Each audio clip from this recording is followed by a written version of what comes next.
Nyasaye na kuleta mke wa harusi. Gin mabor kidogo.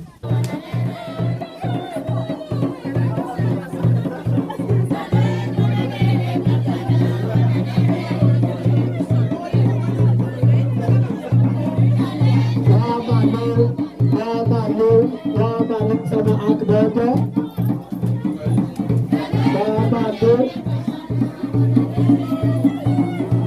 Ngato ya bale.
Wakwayo dada Mawuna Ruth, bwana Mawuna Ruth, maro ma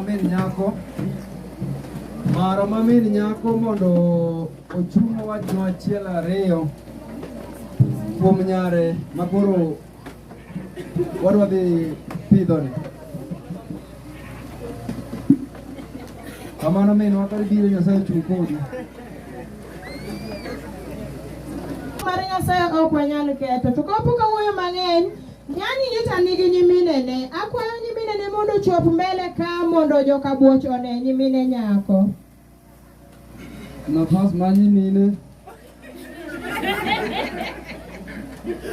mago nyimine nyako monindo ni mae nyimine nyako kapok awuoyo kendo koro abiro kawo thuolo mara mondo ami nyimine nyako mondo giwach kuom nyamin gi mondo koka nawuo bang'e.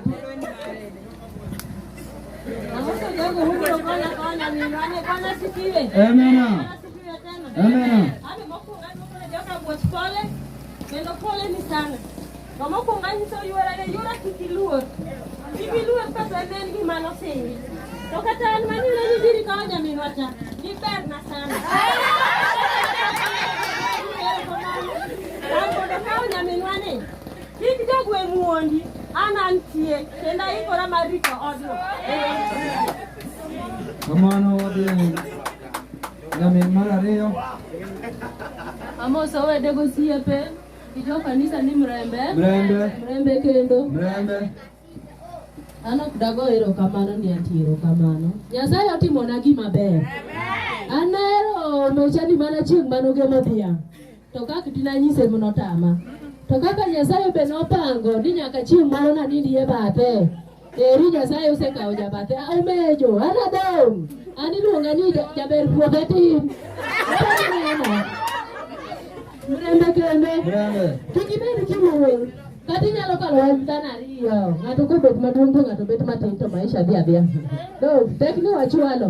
Mit madong' jone mwabe wadwa winjo. Mwabe baba wadugo mama. Wan be wadwa ni wawe baba wadugo mama mondo wadwa bed kodi. Ujo matin go madresu ruothie. Kamano ni nyako. Mama nafas mari. Agoyo thuolo malas. Goero kamano.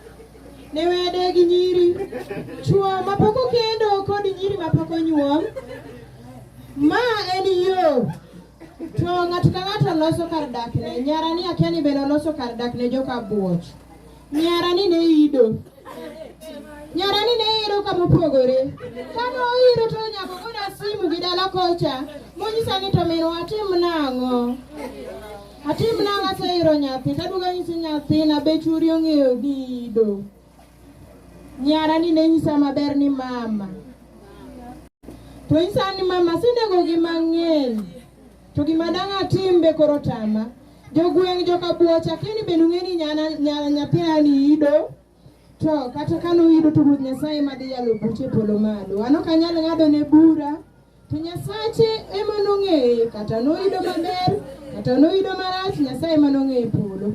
To gima kwayi hora. Sani koro isedong' kendo idong' chuor liel. Akwayi ni nyiri to ng'eny kendo gibiro mopogore opogore. To nyaka ing'i kopona yudo nyako ma wuotho helu e orani, gima biro timone ora ima biro kedo kodi. Kik koro wenge bi ni ng'ato ka ng'ato logo. Jologo ng'eny. Kik iketi jologo bed mbele mang'eny. Irite kiemo weni ka.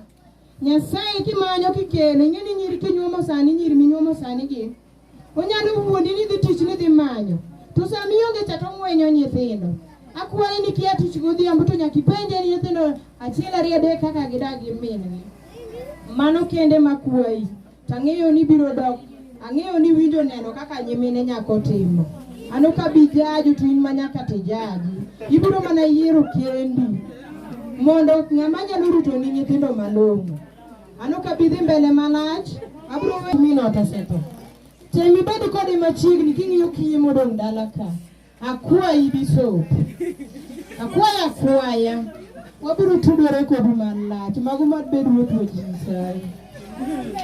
Kamano na maro kamano gini mine nyako